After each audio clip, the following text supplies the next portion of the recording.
I'm with Jenny Seagrove, who's been with a Wetnose supporter for quite some time. And we're absolutely delighted that you could find the time to come along and see us today, Jenny. How are things with you? Fantastic. I shall look forward to walking around with my wet nose. Excellent. My black nose on. Absolutely wonderful. Now, as you're probably aware, Wetnose is having a fun day in September. Yes, the 26th and the 27th, I believe. Absolutely right. But 47% of the households in the UK have animals. Do you think that the British public would be behind having a Wetnose Day to fundraise to help the animals in rescue centres, or do you think that they would not be very interested? Well, the first thing is that we need to make sure that they know it's happening. And then the second thing is we need to make it a lot of fun. It seems to me that Children in Need works, A, because they have a ridiculously high profile, but because there's a lot of people making very, very silly fools of themselves. And, you know, if you can get all of your supporters and as many people as possible to behave like complete idiots for a couple of days, and I'm absolutely up for that, then we should start to build, because I think it's an absolutely brilliant idea and one that's well overdue. Children in Need started small. And I know this is something that we've been talking about for years now. It's just finding the right format for it. And once you start getting it on a roll and starting to get people excited and knowing that they're going to have fun and that they're making a difference and what that difference is for, then I think it'll really start to blossom and to spread. I agree. I mean, I'm speaking for anybody who works with Wetnose. We are more than happy to make a complete idiots of ourselves, and it warms my heart that Jenny has also agreed to do something of a similar nature. I shall. Now, absolutely. People who may not know, but Jenny runs a horse sanctuary near Guildford called Main Chance.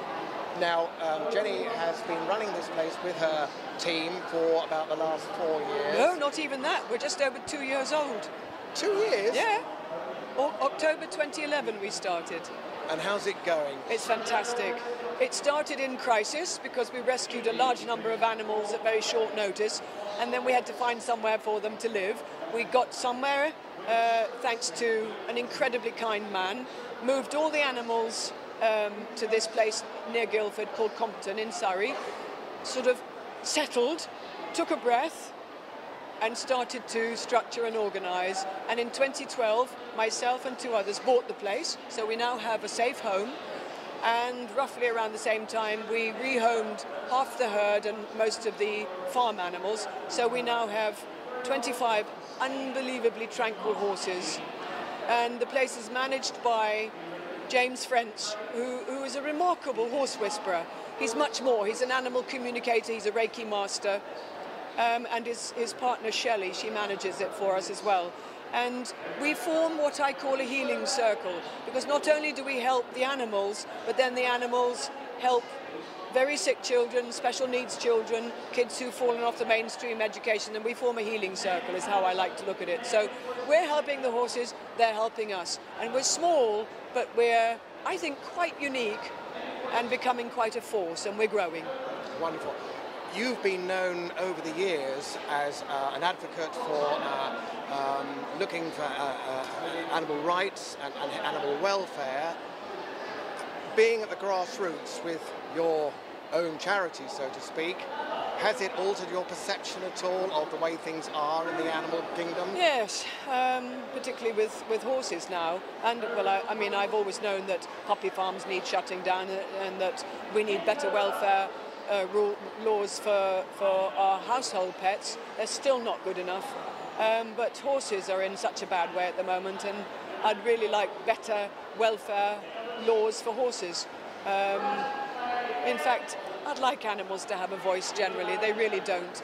We do not serve a purpose on any level as far as I can see it for the animals.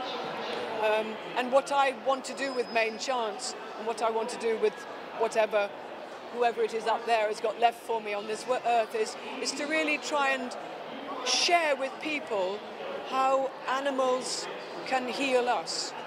We can help them and look after them, but our relationship with them can be so much more than the tip of the iceberg that people think it is.